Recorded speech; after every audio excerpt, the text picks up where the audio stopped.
যে পথিক তুমি কোন পথে যাচ্ছ, এটা কোন পথ, তুমি জানো এটা কোন পথ?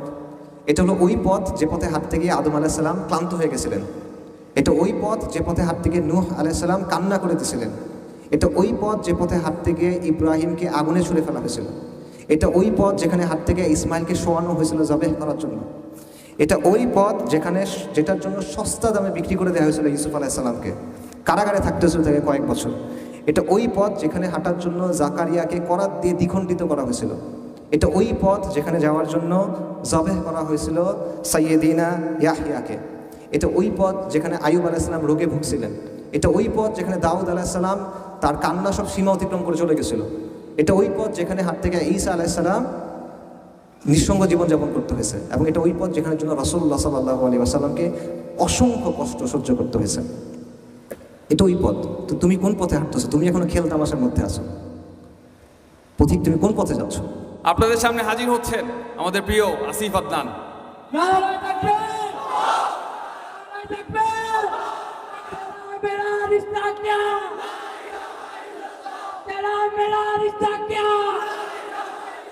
আমি আসলে এখানে কথা বলতে পেরে অনেক সম্মানিত বোধ করতেছি এবং আতঙ্কিত বোধ করতেছি। এটা একটা মাদ্রাসা। এখানে আল্লাহর কালামে শিক্ষা দেওয়া হয়, আল্লাহ রাসূল সাল্লাল্লাহু আলাইহি ওয়াসাল্লাম হাদিস নিয়ে কথা বলা হয়। তো আমি খুবই সাধারণ মানুষ, গুনাহগার বান্দা। এখানে আমার কথা শুনতে আসার কথা, কথা বলতে আসার কথা না, তাও কথা কিছুটা বলতেছি। আর আমাকে আসলে শাইখ অনেক প্রশংসা করছেন, এটা আসলে শাইখ মোহাম্মদ থেকে করছেন, এগুলোর যোগ্য আমি না। তো যেটা বললাম যে আতঙ্ক নিয়ে কিছু কথাবার্তা বলতেছি, আর খুব একটা প্রিপারেশনও নিতে পারি নাই নানা ব্যস্ততার কারণে। তো আপনারা মেহেরবানি করে ক্ষমা সুন্দর দৃষ্টিতে শুনবেন এলোমেলো কিছু কথাবার্তা যেটা বলি। আমি যে কথা বলবো এটা স্পেশাল কিছু না, আপনারা আগেও এইসব কথা ডেফিনেটলি শুনছেন, বাট স্টিল আমি আপনাদের হয়তো রিমাইন্ড করার একটু চেষ্টা করবো। ফাদারকে নাফাতে দেখো রিমাইন্ড করি, যাতে করে রিমাইন্ড করা হয়তো আমাদের জন্য বেনিফিশিয়াল হয়। সো বেসিক্যালি যে টপিকটা নিয়ে আমি কথা বলার চেষ্টা করবো এটা হলো নবীদের যে দাওয়া, আম্বিয়া কেরাম আলাইহিমুস সালাতু ওয়াস সালাম, তাদের যে দাওয়া, এই দাওয়া থেকে শিক্ষা, এই দাওয়া থেকে আমরা কি শিখতে পারি আমাদের বর্তমান বাস্তবতায়। সো এখানে ফার্স্টে একটা বিষয় যেটা বলা দরকার সেটা হলো যে নবীদের ব্যাপারে জানা বা তাদের দাওয়ার ব্যাপারে জানা কেন প্রয়োজন। এটা একদম সহজভাবে যদি বলি সেটা হলো যে কোনো বিষয়ে সবচেয়ে শ্রেষ্ঠ শিক্ষক আম্বিয়া কেরাম আলাইহিমুস সালাতু ওয়াস সালাম, সেটা তাওহীদের ক্ষেত্রে হোক, দাওয়ার ক্ষেত্রে হোক, ব্যক্তিগত জীবনের ক্ষেত্রে হোক। কেউ যদি মানুষ নিয়ে কাজ করতে চায়, কেউ যদি দাওয়া করতে চায়, কেউ যদি কাউকে শেখাতে চায়, তাদের চেয়ে শ্রেষ্ঠ শিক্ষক আর নাই। এবং যে কোনো বিষয়ে আপনি যখন শিখতে চান আপনি কি করেন? আপনি কিন্তু এক্সপার্টদের কাছে যান, রাইট? আপনি ওস্তাদ লোকের কাছে যান যে আপনাকে শেখাতে পারবে। তো নবীদের চেয়ে বড় কোনো এক্সপার্ট বা শিক্ষক আসলে নাই। সো ডেফিনেটলি আমাদের শিখতে হবে তাদের কাছ থেকে, এটা হলো একটা বিষয়। আরেকটা বিষয় হলো আল্লাহ আযজা ওয়া জাল কিন্তু কোরআন ডিরেক্টলি জমিনের উপর নাজিল করেন নাই, উনি মানুষের উপর নাজিল করছেন এবং বিশেষ কিছু মানুষদের উপর নাজিল করছেন। সো অবভিয়াসলি তাদের স্পেশালিটি আছে এবং তাদের কাছ থেকে আমাদের শেখার ব্যাপার আছে। এবং মানুষ আসলে এভাবেই শেখে, মানুষ থেকে মানুষে শেখে, ঠিক আছে? সো এই জন্য আর কি এটা বলা। সাথে আমি একটা কোটেশন বলি। আবুল হাসান আলী মাওয়ারদি, আল মাওয়ারদি আহকামুস সুলতানিয়ার লেখক, বিখ্যাত লেখক, আলিম মুহাদ্দিস, ওনার একটা কথা আছে। উনি বলতেছিলেন যে কোরআনে আল্লাহ আমাদের বিভিন্ন জাতির কথা কেন বলছেন, বিভিন্ন জাতির কথা আল্লাহ আমাদের সাথে আলোচনা করছেন। কওমে লূত, মাদাইনের কথা, ফিরআউনের কওমের কথা, নানা কওমের কথা, এটা কেন? তো উনি বলতেছেন যে যখন আল্লাহ আমাদেরকে এগুলো বলেন, মানুষ যখন জানে, সে যত বেশি জানে তার ধারণা তত সমৃদ্ধ হয়, তার ধারণা যত সমৃদ্ধ হয় সে তত চিন্তা করে, এবং সে যত বেশি চিন্তা করে তত বেশি তার জ্ঞান বাড়ে। আর মানুষের জ্ঞান যখন বাড়ে তখন সে কাজ করে, মানে একটা চেইন অফ ইভেন্টস আছে, ঠিক আছে? সো একই কথা আমরা আম্বিয়া কেরামদের সম্পর্কেও বলতে পারি যে আমরা যখন তাদের ব্যাপারে জানবো, তাদের দাওয়ার ব্যাপারে জানবো, আমাদের ধারণা সমৃদ্ধ হবে, আমাদের চিন্তা সমৃদ্ধ হবে, আমাদের জ্ঞান বাড়বে এবং ইনশাআল্লাহ আমরা সেটা কাজে পরিণত করতে পারবো। সো এটা একটা বিষয়। সো মূল কথায় যাই যে নবীদের দাওয়া কী ছিল, কয়েকটা পয়েন্ট বলি। নবীদের দাওয়ার কয়েকটা ব্যাপারে কয়েকটা পয়েন্ট। নবীদের প্রথম দাওয়া হলো তাওহীদের দাওয়া। শুরুতে এবং শেষে নবীদের দাওয়া হলো তাওহীদের দাওয়া, লা ইলাহা ইল্লাল্লাহ, এটা হলো তাদের দাওয়া। এবং এটা দুটো অংশ আছে, ইসবাত এবং নাফি। লা ইলাহা, কোনো ইলাহ নাই আল্লাহ ছাড়া। প্রথমে আপনার প্রত্যাখ্যান করতে হবে, তারপর আপনি স্বীকৃতি দিবেন। কুফর বিত-তাগুত বা ঈমান বিল্লাহ, আগে তাগুতকে, সব মিথ্যা ইলাহকে অস্বীকার করতে হবে, তারপর আপনি এক আল্লাহর স্বীকৃতি দিবেন। এবং আল্লাহ সুবহানাহু ওয়া তাআলা কি বলছেন, ওয়ালাকাদ বা'আথনা ফি কুল্লি উম্মাতিন রাসূলান আন ইয়াবুদুল্লাহা ওয়াজতানিবুত তাগুত। আল্লাহ প্রত্যেক উম্মার মধ্যে রাসূল পাঠাইছেন এই জন্য যে তোমরা এক আল্লাহর ইবাদত করো এবং তাগুতকে বর্জন করো। তাগুত কি? তাগুত হলো মিথ্যা ইলাহ, এমন কিছু যেটার উপর আল্লাহর বৈশিষ্ট্য আরোপ করা হয় এবং সে এটাতে সন্তুষ্ট, এটা হলো তাগুত। এটা মূর্তি হইতে পারে, যদি কাউকে আল্লাহর বদলে কাউকে যদি রব গণ্য করা হয় সে তাগুত, সে সন্তুষ্ট হলে। আল্লাহর বদলে কাউকে ইলাহ গণ্য করা হবে সেটা তাগুত। নমরুদ তাগুত, ফিরআউন তাগুত। আল্লাহর বদলে যদি কাউকে বিধানদাতা মনে করা হয় সে তাগুত। সে তাগুতকে আপনার বর্জন করতে হবে, এটা হলো একটা জিনিস। আরেকটা বিষয় হলো নবীদের আরেকটা বৈশিষ্ট্য হলো তারা কেন আসছিলেন? তারা আসছিলেন সুসংবাদদাতা এবং সতর্ককারী হিসেবে। রাসূলুল্লাহ মুবাশশিরিন ওয়া মুনযিরিন। তারা কিসের সুসংবাদ দিয়েছেন? জান্নাতের। কিসের ব্যাপারে সতর্ক করছেন? জাহান্নামের। এবং এটা অত্যন্ত গুরুত্বপূর্ণ একটা বিষয়। আমরা আমাদের আলোচনায় দুনিয়ার অনেক কথা এখন আনি, ইসলাম আসলে এটা হবে, ইসলামের ব্যাপারে ভালো, এই ব্যাপারে ভালো, বাট আলটিমেটলি দাওয়াটা কিন্তু আসলে কিসের? আখিরাতের। যে এটার পরে একটা জীবন আছে এবং এখানে সুসংবাদ আছে, সতর্কতা আছে। সো এটা নবীদের একটা গুরুত্বপূর্ণ কাজ। আরেকটা হলো নবীদের কাজ ছিল বা তাদের দাওয়ার একটা ফাংশন, সেটা হলো হুজ্জা। তারা হুজ্জা কায়েম করছে। রসুলদের পাঠানোর মাধ্যমে আল্লাহ আযজা ওয়া জাল মানব জাতির উপরে একটা প্রমাণ এস্টাবলিশ করছেন যে আপনি গিয়ে কিয়ামতের দিন আল্লাহকে বলতে পারবেন না যে আমি তো এগুলো জানতাম না। না, আপনি জানতেন, কারণ রসুলদের পাঠানো হয়েছে। ঠিক আছে, রাসূলুল্লাহ মুবাশশিরিন ওয়া মুনযিরিন। এবং আল্লাহ সুবহানাহু ওয়া তাআলা ওয়া মা কুননা মুআদ্দিবিনা হাত্তা নাবআথা রাসূলা। আল্লাহ সুবহানাহু ওয়া তাআলা রাসূল পাঠানোর আগ পর্যন্ত আল্লাহ সুবহানাহু ওয়া তাআলা কাউকে শাস্তি দেন না। রাসূল পাঠানোর আগ পর্যন্ত আল্লাহ সুবহানাহু ওয়া তাআলা কাউকে শাস্তি দেন না। তার মানে কি? রাসূল পাঠানো একটা নিয়ামত, বাট এটা একটা সমস্যা আছে। কারণ আপনি যদি রাসূলের কথা না মানেন তখন কি আসতেছে? শাস্তি আসতেছে। হক যখন আসে, হক যখন প্রতিষ্ঠিত হয়, এটা একটা হুজ্জা। হুজ্জার পর শাস্তি আসে। এবং এটা আমাদের চিন্তার বিষয় হলো যে হুজ্জা কায়েম করতে হবে আপনাকে, এটা একটা ইম্পর্টেন্ট বিষয়। আচ্ছা, এবং আল্লাহ সুবহানাহু ওয়া তাআলা সূরা মুলকে বলছেন যে যখন মানুষকে ছুঁড়ে ছুঁড়ে আগুনে ফেলা হবে তখন মালাইকারা কি বলবেন? আলাম ইয়াতিকুম নাযীর। তোমাদের কাছে এই কোনো সতর্ককারী আসে নাই? তারা কি বলবে? ক্বালু বালা, আসছিল। অর্থাৎ আপনার আর কোনো আল্লাহর সামনে আর কোনো ডিফেন্স নাই। আপনি বলতে পারবেন না আমি জানি না, আপনি বলতে পারবেন না যে আমি বুঝি নাই। আপনি জানেন, আপনি বুঝছেন, কেস ক্লোজড। সো এটা নবীদের একটা বড় বিষয়। আচ্ছা, আরেকটা বিষয় যেটা, সেটা হলো নবীরা মানব জাতিকে নেতৃত্ব দেন। ইমাম ইবনে তাইমিয়া রাহিমাহুল্লাহ বলছেন যে দুনিয়াবী ক্ষেত্রে ভালো মন্দ কি এটা সবাই বুঝে, একটা গরু বুঝে, একটা ছাগলও বুঝে, কিন্তু গায়েবের ক্ষেত্রে ভালো মন্দ কোনটা, আখিরাতের ক্ষেত্রে ভালো মন্দ কোনটা, এটা কিন্তু মানুষ নিজে নিজে বোঝে না। আমাদের যে র্যাশনালিটি আছে বা আমাদের যে আকাল আছে, এটা কিন্তু এই ব্যাপারগুলো গ্রাস্প করতে পারে না সব কিছু। সো এই জায়গায় আপনার নবীদেরকে লাগে, এই জায়গায় আপনার আল্লাহর কাছ থেকে দিক নির্দেশনা লাগে, এবং সেই দিক নির্দেশনা আসে আল্লাহর কাছ থেকে। ওয়াহির জ্ঞান না থাকলে আপনি এগুলো বুঝতে পারতেন না। বিশেষ করে আল্লাহ সুবহানাহু ওয়া তাআলা আসমা ওয়া সিফাতের কথা বলেন, গায়েব সংক্রান্ত যে কোনো বিষয় বলেন, আখিরাতের কথা বলেন, রূহ কথা বলেন, যে কোনো বিষয়, এগুলো আমাদের আকল, আমাদের ইন্টেলেক্টের বাইরে, এটা গ্রাস করা সম্ভব না। মানুষের উৎস কী, মানুষের জীবনের অর্থটা আসলে কি, আপনি কেন বেঁচে আছেন, মানে সমাজ কীভাবে চলা উচিত, এই বিষয়গুলো আলটিমেটলি আল্লাহ আযজা ওয়া জাল আমাদের ঠিক করে দিয়েছেন। সো এটা হলো আরেকটা বিষয়। সো ফাইনালি আমি আরেকটা কথা বলে শেষ করি, বা এই ব্যাপারটাতে এই অংশটা শেষ করি। সেটা হলো শাইখুল ইসলাম ইবনে তাইমিয়া রাহিমাহুল্লাহ একটা কথা বলছেন যে চাঁদ, তারা, সূর্য যতটা গুরুত্বপূর্ণ আমাদের জন্য, মানুষের জন্য জীবন যতটা গুরুত্বপূর্ণ, চোখের জন্য আলো যতটা গুরুত্বপূর্ণ, মানব জাতির জন্য নবীরা এর চেয়ে বেশি গুরুত্বপূর্ণ। মানব জাতির জন্য নবীদের শিক্ষাটা এর চেয়ে বেশি গুরুত্বপূর্ণ। আচ্ছা, এবং অবভিয়াসলি তাদের মধ্যে সর্বশেষ এবং সর্বশ্রেষ্ঠ হলেন রাসূলুল্লাহ সাল্লাল্লাহু আলাইহি ওয়াসাল্লাম, মুহাম্মদ সাল্লাল্লাহু আলাইহি ওয়াসাল্লাম। আচ্ছা, এখন মূল কথা যেটা, সেটা হলো যে নবীদের দেওয়ার বৈশিষ্ট্যগুলো কী কী, এই বৈশিষ্ট্যগুলো আমরা দেখবো। তারপর আমরা চেষ্টা করবো যে আমাদের যে কাজকর্ম, আমাদের যে কথাবার্তা, সেখানে এই বৈশিষ্ট্যগুলো আদৌ আছে কিনা, না থাকলে আমরা কীভাবে আনতে পারি। প্রথম যে বৈশিষ্ট্য, সেটা হলো যে নবীদের দেওয়া সবসময় একটা বাইনারি ক্রিয়েট করে। বাইনারিকে আমাদের সমাজে খুব খারাপভাবে দেখা হয় যে শুধু ব্ল্যাক অ্যান্ড হোয়াইট হলে হবে না, তোমার গ্রে এরিয়া থাকতে হবে, এটসেট্রা এটসেট্রা, নুয়ান্স থাকতে হবে, তোমার সফিস্টিকেটেড হতে হবে। নবীদের দাওয়ার মধ্যে একটা বাইনারি আছে, ডেফিনেটলি বাইনারি আছে, আপনি এটা থেকে বেরোতে পারবেন না। ঈমান এবং কুফর, তাওহীদ এবং শিরক, এটা কোনো মিস নাই, প্রত্যেক নবী দাওয়া নিয়ে আসছে। সো এটা হলো খুব ইম্পর্ট্যান্ট একটা বিষয় নবীদের দাওয়ার, যে এখানে তারা তাদের দাওয়ার প্রধান বিষয় ছিল যে পুরো ওয়ার্ল্ডের সব কিছু সেকেন্ডারি, প্রথম বিষয়, সবচেয়ে গুরুত্বপূর্ণ বিষয় হলো ঈমান এবং কুফরের দ্বন্দ্ব। সব ক্ষেত্রে এটা ছিল তাদের দাওয়া। এবং দেখেন রাসূলুল্লাহ সাল্লাল্লাহু আলাইহি ওয়াসাল্লাম যখন তার দাওয়া নিয়ে আসছেন, তখন পৃথিবীতে অনেক ব্যাপার চলতেছিল। রোমান এবং পারস্য সাম্রাজ্য ছিল, তাদের মধ্যে দ্বন্দ্ব চলতেছিল। আরবের মধ্যে বিভিন্ন শক্তি ছিল, তাদের মধ্যে দ্বন্দ্ব ছিল। কুরাইশদের মধ্যে দ্বন্দ্ব ছিল। নানা দ্বন্দ্ব ছিল, পৃথিবীর অন্যান্য জায়গাতেও নানা দ্বন্দ্ব ছিল, কিন্তু আলটিমেটলি এগুলো কিন্তু ইতিহাসের গতিপথকে নিয়ন্ত্রণ করে নাই বা ঠিক করে দেয় নাই। ইতিহাসের গতিপথকে ঠিক করে দিছে ঈমান এবং কুফরের যে দ্বন্দ্ব সেটা। আচ্ছা, আপনি চিন্তা করেন যে ইব্রাহিম আলাইহিস সালাম কী করছেন? তিনি কিন্তু এই একটাই কাজই করছেন যে তার সমাজের মূল যে জায়গা সেখানে গিয়ে তিনি আঘাত করছেন। সো নবীদের দেওয়ার একটা বৈশিষ্ট্য হলো যে তারা সমাজের প্রধান দ্বন্দ্বের জায়গায় যাইতেন, এবং এটা হলো ঈমান এবং কুফর। সবসময় ঈমান এবং কুফর, তাওহীদ এবং শিরক, এটা সমাজের মূল সমস্যা। Awami League, BNP, Bharat America, right, America, চীন, এগুলো না। আচ্ছা, আরেকটা বিষয় যেটা নবীদের দেওয়ার বৈশিষ্ট্য সেটা হলো আল ওয়ালা ওয়াল বারা, যে আল্লাহ যেটা পছন্দ করেন সেটা পছন্দ করা, আল্লাহ যেটা অপছন্দ করেন সেটা অপছন্দ করা। এবং এটা অত্যন্ত গুরুত্বপূর্ণ। সব নবী কিন্তু জিহাদ করেন নাই, কিতাল করেন নাই, সব নবী করেন নাই, কিন্তু সব নবী আল ওয়ালা ওয়াল বারার বাস্তবায়ন করছেন। সব নবী যখন দাওয়া করছেন এই বিষয়টা তারা বাস্তবায়ন করছেন, আল ওয়ালা ওয়াল বারা। সো এটা একটা খুব গুরুত্বপূর্ণ বিষয়।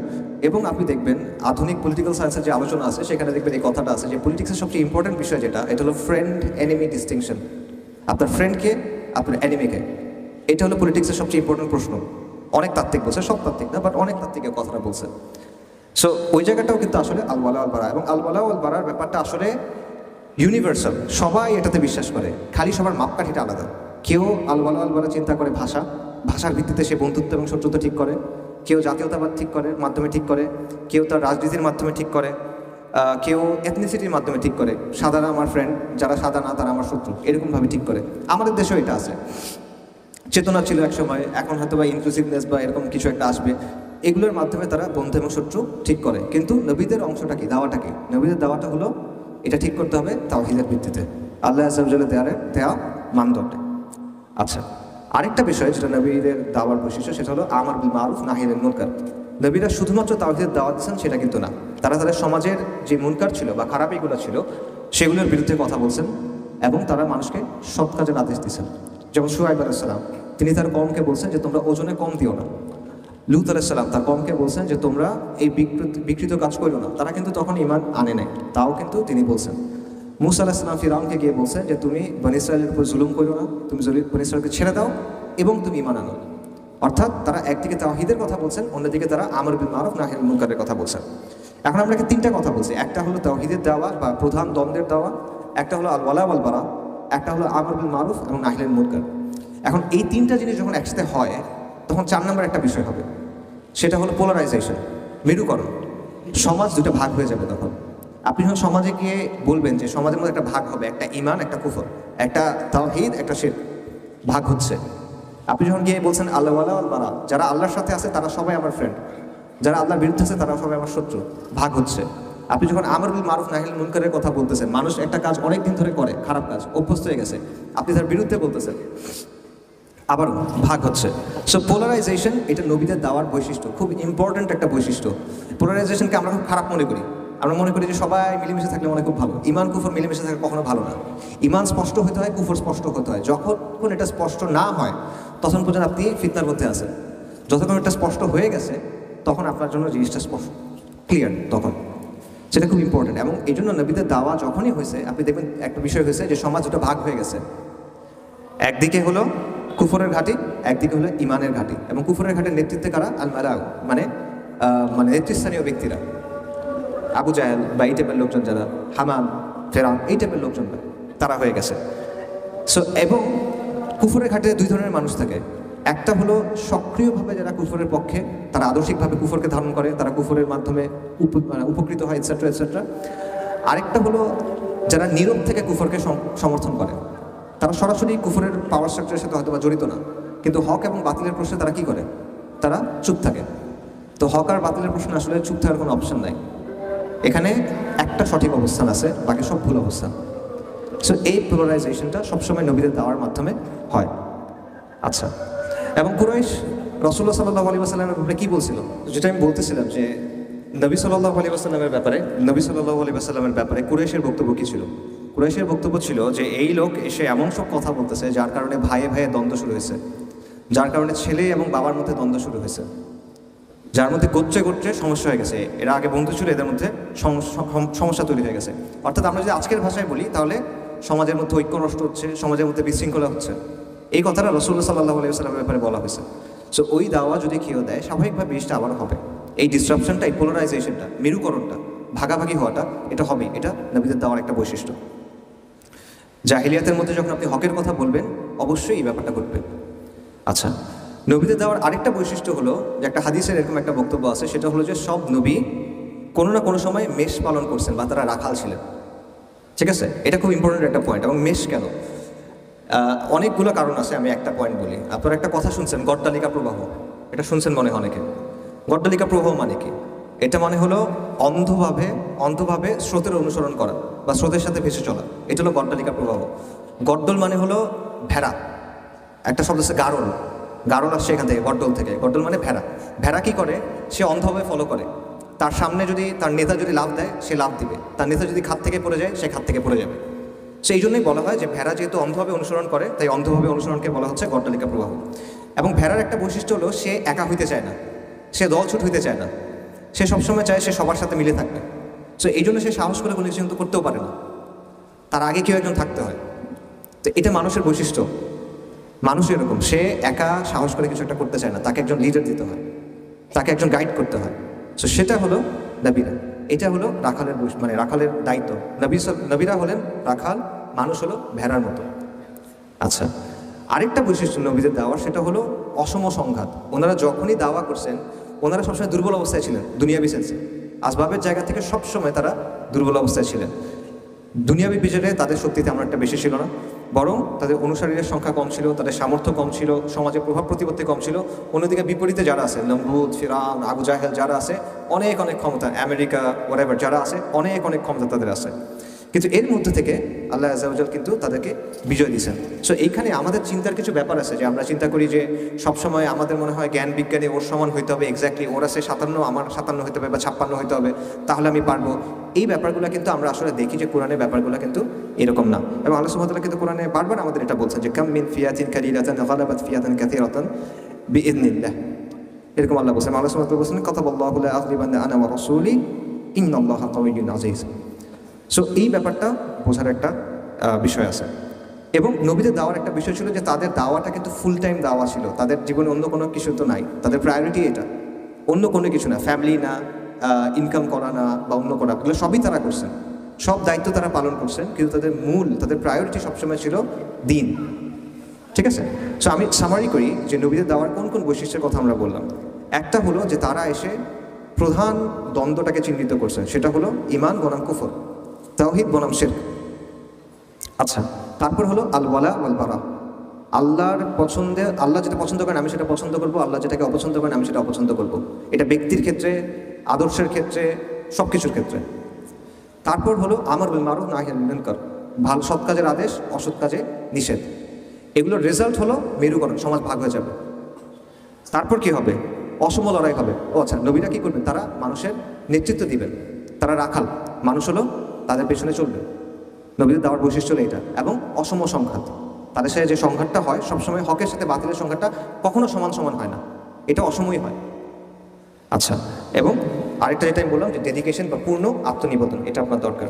আচ্ছা, এবার আমরা বলেন যে আমাদের ক্ষেত্রে এগুলোর অর্থ কী, এক এক করে মিলান। প্রধান দ্বন্দ্ব আমাদের সময়ে কি, এটা আপনার ঠিক করতে হবে। নইলে আপনি অনেক সাইড ইস্যুতে দাওয়া করবেন, আপনার দাওয়া হয়তো বা একটা ফিকহি ইখতিলাফের দিকে যাবে, অথবা এই দল ভালো না ওই দল ভালো এই জায়গায় যাবে, অথবা আপনি এমন কোনো বিষয় নিয়ে অনেক বেশি ফোকাস হয়ে যাবেন যেটা অতটা গুরুত্বপূর্ণ হয়তো না, এবং গুরুত্বপূর্ণ বিষয় থেকে আপনার ফোকাস চলে যাবে। সো প্রধান দ্বন্দ্বটা আপনার চিন্তা করতে হবে এই মুহূর্তে এই জায়গায় আপনার জন্য কি, এই ভূখণ্ডের জন্য বা এই অঞ্চলের জন্য প্রধান দ্বন্দ্ব কি? তাওহীদ আর শিরকের দ্বন্দ্ব। এই পুরো অঞ্চলের কথা চিন্তা করেন, কী দ্বন্দ্ব এখানে? ঈমান এবং কুফরের দ্বন্দ্ব, ইসলাম এবং জাহিলিয়াতের দ্বন্দ্ব। এবং আরও স্পষ্ট করে বলে বর্তমান বাস্তবতায় এটা হলো আল্লাহ শরিয়া বনাম সেকুলারিজমের দ্বন্দ্ব, আল্লাহর আইন বনাম গায়রুল্লাহর আইনের দ্বন্দ্ব। এটা হলো প্রধান দ্বন্দ্ব। এটা আপনার চিহ্নিত করতে হবে, এইটার উপরে আপনার দাওয়া করতে হবে। এটা চিহ্নিত না করে আপনি যদি অন্য জায়গায় দাওয়া করেন তাহলে আপনার রেজাল্টটা ওই রকম আসবে না। এটা হলো একটা কথা। 2 নম্বরটা হলো আল ওয়ালা ওয়াল বারা। এটা রফিক ভাই অনেক আলোচনা করে গেছেন, এই জন্য আমি আর আলাদা করে বলার কোনো প্রয়োজন নেই। আল ওয়ালা ওয়াল বারা আপনারা বুঝছেন যে মুসলিম যত যাই করুক সে দিন শেষে আপনার ভাই। দুনিয়ার সবচেয়ে খারাপ মুসলিমটা দুনিয়ার সবচেয়ে ভালো কাফিরটার চেয়ে ভালো।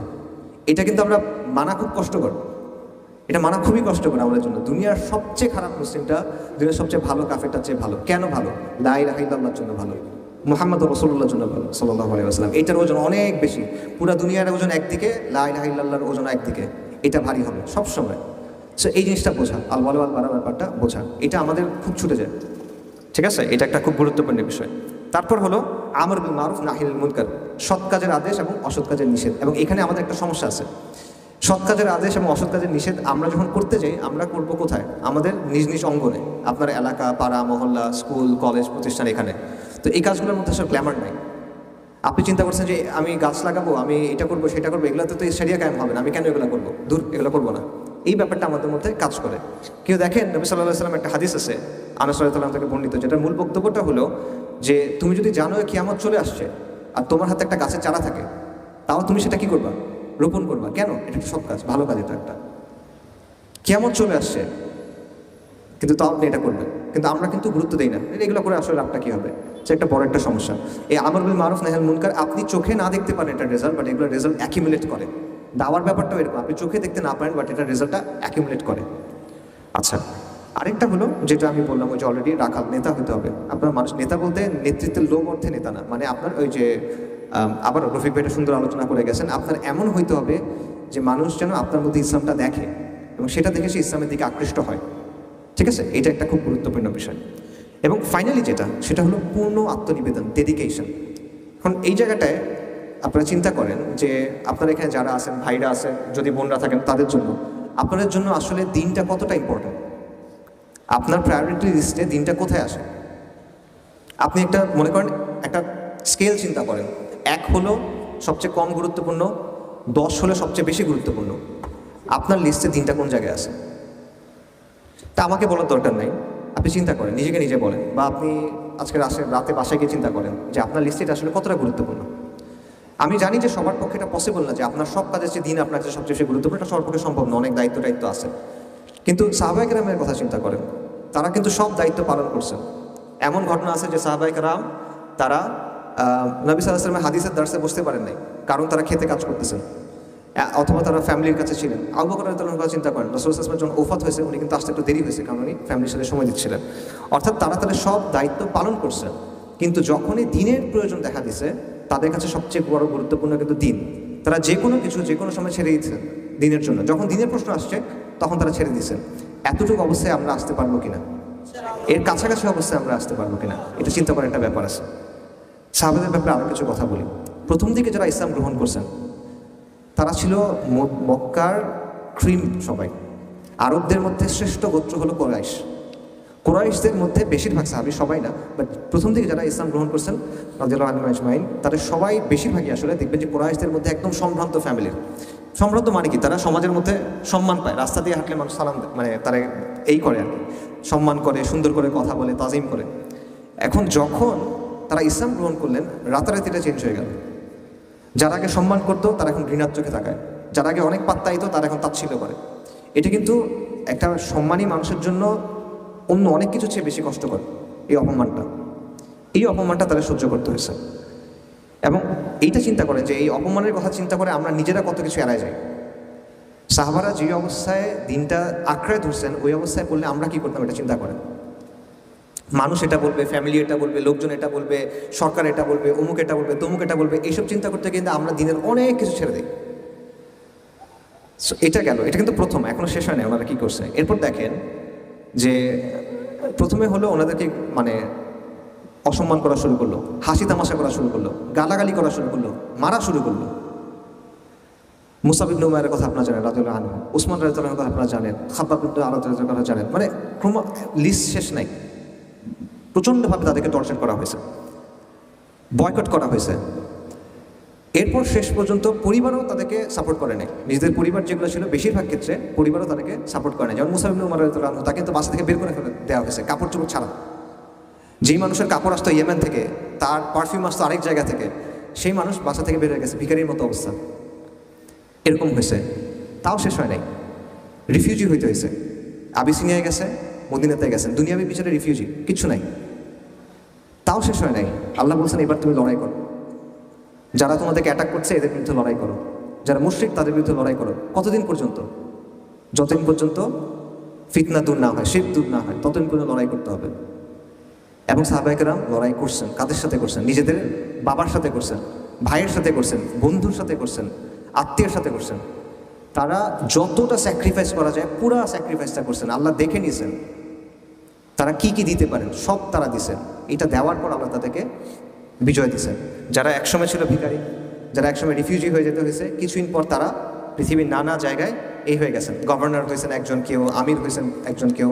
এবং আপনারা জানেন যে কীভাবে ইসলামী সাম্রাজ্য, কীভাবে বা সভ্যতা যেটাই বলেন, কীভাবে কত দ্রুত ছড়ায় পড়ছে অর্ধেক পৃথিবীতে উমর রাদিয়াল্লাহু আনহুর সময়।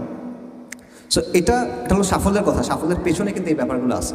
সো এই জায়গা থেকে আমাদের চিন্তা করতে হবে যে এটার প্রস্তুতি আমাদের কাছে আছে কিনা, এই জিনিসপত্রগুলোর প্রস্তুতি আমাদের কাছে আছে কিনা। এটা কঠিন একটা পথ, এটার প্রস্তুতি আমাদের আছে কিনা। এবং এটা একটা কমন প্যাটার্ন। আমাদের একটা জায়গা আছে যে জায়গাটা থাকতে আমাদের ভালো লাগে, এটা হলো কমফোর্ট জোন, ঠিক আছে? কিন্তু আল্লাহ আযজা ওয়া জাল এখান থেকে আপনাকে বের করে আনবেন। আল্লাহ দেখতে চান যে আপনি কতটুকু কোরবানি করবেন, আপনার প্রিয় জিনিস আপনি কতটুকু ছাড়বেন। যদি আপনি পুরা ছাড়েন যে হ্যাঁ আল্লাহ বাইক আমি ছাড়বো, তাহলে আলটিমেটলি এক পর্যায়ে আল্লাহ আপনাকে বিজয় দিবেন, এবং বিজয় তো আল্লাহর কাছ থেকে আসবে। দেখেন আপনার আসলে কিছু করার নেই, আপনার খালি আল্লাহকে রাজি খুশি করতে হবে, এখানে বিষয় না। সো এই জন্য বারবার আম্বিয়া কেরামের ক্ষেত্রে আমরা দেখি যে তারা বারবার অপমানিত হয়েছেন, লাঞ্ছিত হয়েছেন, সমাজচ্যুত হয়েছেন এই দাওয়ার কারণে। সেগুলো আমি কেন বলতেছি, কারণ আমরা যখন দাওয়া করতে যাব, আমরা যখন দিনের কাজ করতে যাব, এই ব্যাপারটা যেন আমাদের মাথায় থাকে। এটা আসলে জাস্ট গ্ল্যামারের বিষয় না, এটা জাস্ট মানে অনেক মানুষ আসছে হাত মিলাচ্ছে, এই ব্যাপারগুলো আসলে না। এই যে আমরা দাওয়া করব, কাজ করতে হবে, এই প্রতিকূলতা আসবেই, এটা স্বাভাবিক। আপনি যদি হকের দাওয়া দেন, আনঅ্যাডাল্টারেটেড হক যেটা, অরিজিনাল হক যেটা, কোনো মিশ্রণ ছাড়া যেটা, এটার দাওয়া যদি আপনি করেন অবশ্যই প্রতিকূলতা আসবে, আজকে বা কালকে।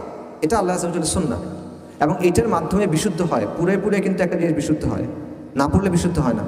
সো এই জিনিসটা আপনার বুঝতে হবে, এবং আপনার নিজেকে প্রশ্ন করতে হবে আপনি এটার জন্য প্রস্তুত আছেন কিনা, ঠিক আছে? সো এই জন্য কয়েকটা বিষয় আপনার লাগবে, যে আপনার নিয়তটা আপনার ঠিক হতে হবে, আপনার ইস্তিকামাত থাকতে হবে, আপনার ইখলাস থাকতে হবে, আপনার সবর থাকতে হবে, এই ব্যাপারগুলো লাগবে, আপনার তাওয়াক্কুল লাগবে। এবং হকের পথে আসলে নিষ্ক্রিয় হওয়ার কোনো সুযোগ নেই।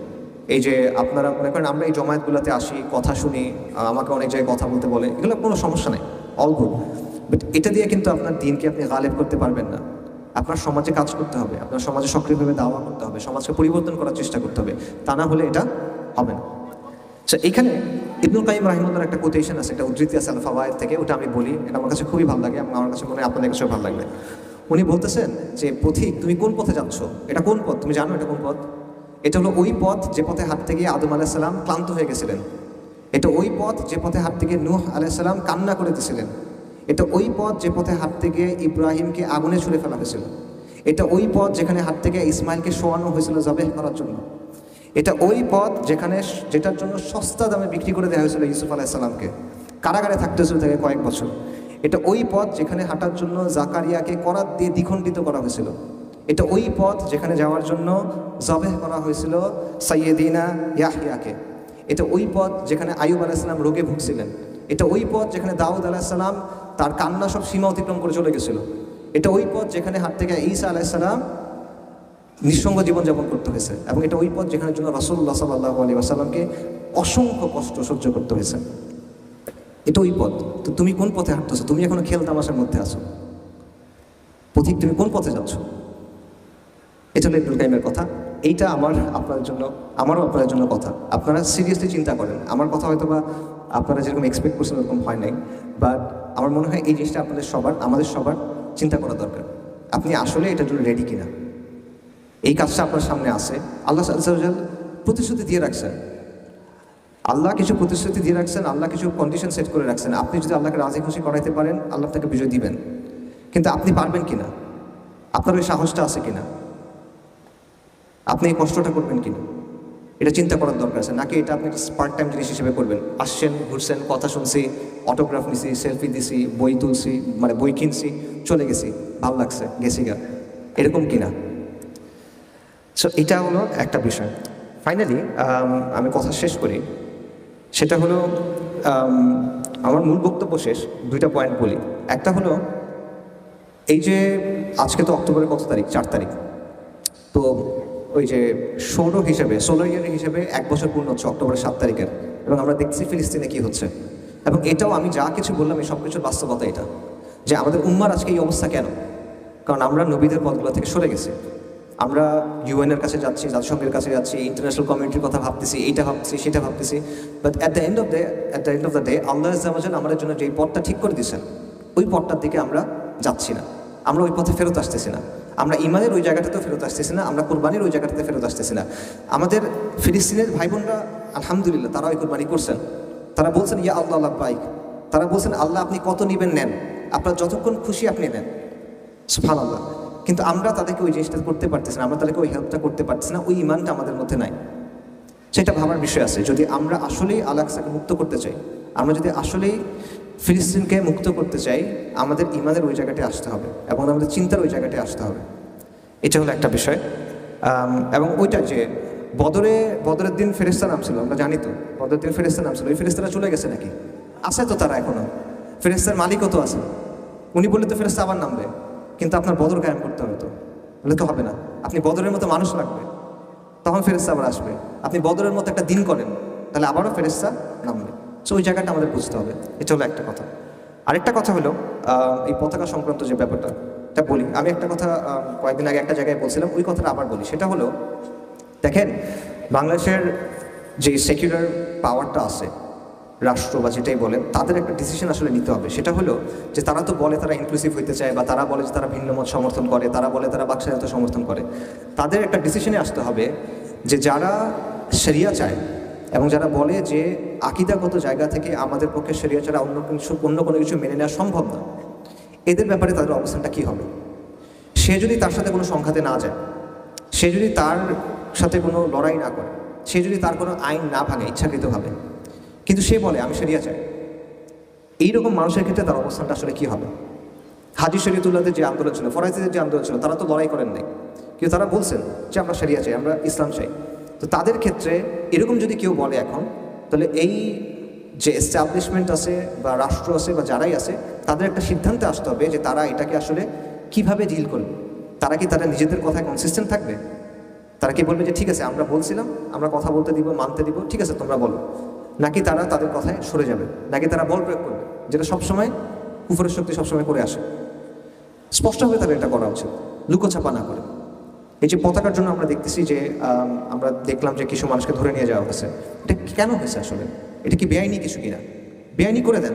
যদি আপনি বেআইনি করতে চান, আপনি বলেন যে কালেমার পতাকা বেআইনি, লা ইলাহা ইল্লাল্লাহ লেখা যদি কোনো পতাকা থাকে এটা বেআইনি। এই সাহস তো নাই, এই সাহস তো নাই বলেন, তাই না? যদি থাকে বলেন যে ঠিক আছে বাংলাদেশে লা ইলাহা ইল্লাল্লাহ বলা কোনো পতাকা করা যাবে না, এটা বেআইনি। তখন আমরা বলবো ঠিক আছে সেকুলার রাষ্ট্র এটা, আপনারা বুঝেন এখন মানুষকে দেখেন যেটা ভালো মনে হয় করেন। কিন্তু ওরা সেটা বলবে না।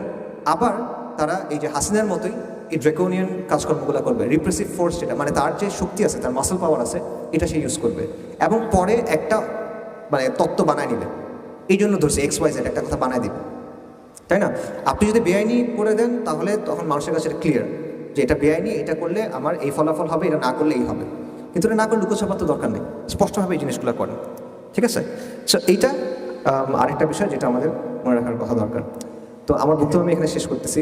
আমার ধারণা আমার বক্তব্য আপনাদের আশানুরূপ হয় নাই, বাট কিছু আসলে করার নেই। জাযাকাল্লাহু খাইরান। ঠিক আছে, আচ্ছা। ও আরও কিছু বলেছে? হ্যাঁ সব কিছু। আচ্ছা সব কিছু না না, আচ্ছা হ্যাঁ হ্যাঁ এইভাবে বলেছে। আচ্ছা আমাকে কিছু বইয়ের কথা বলতে বলা হয়েছে, যেগুলো সম্ভবত মোড়ক উন্মোচন বা এরকম কিছু একটা। আমি বইগুলোর নাম বলতেছি ইনশাল্লাহ আপনাদের জন্য। একটা হলো দিন কি কেন কিভাবে, এটা হলো SM নাহিদ হাসান ভাইয়ের, এটা হলো পেনফিল্ড পাবলিকেশন থেকে। একটা হলো যে রোগে অন্তর মরে, ডক্টর খালিদ আবু সাদি, এটা হলো রুহামা শপ থেকে। একটা হলো ইনকাম অ্যান্ড মাইন্ডসেট, এটা হলো সত্যায়ন প্রকাশনী থেকে, মাওলানা সালেহ আজাদি। একটা হলো ঘ্যাচাং আদিল মোর্শেদ, এটাও সত্যায়ন থেকে। আর একটা হলো প্রথম বিশ্বযুদ্ধ সাইয়দ মোহাম্মদ ফজলুল্লাহ বুখারি, এটা হলো আর রিহাব থেকে। আপনাদের কুইজ প্রতিযোগিতা আছে এবং বই গিফট করা হবে আমাকে বলা হচ্ছে পেছন থেকে। আচ্ছা আরেকটা বই হলো ফিখুর রিবা, যেটা হলো মুফতি সাজ্জাদুর রহমানের। আচ্ছা ও আরেকটা হলো যে অবক্ষয়কাল, এটা আমার লেখা, এটা আপনারা চাইলে কেউ কিনতে পারেন। জাযাকাল্লাহু খাইরান। আসসালামু আলাইকুম ওয়া রাহমাতুল্লাহি ওয়া বারাকাতুহু।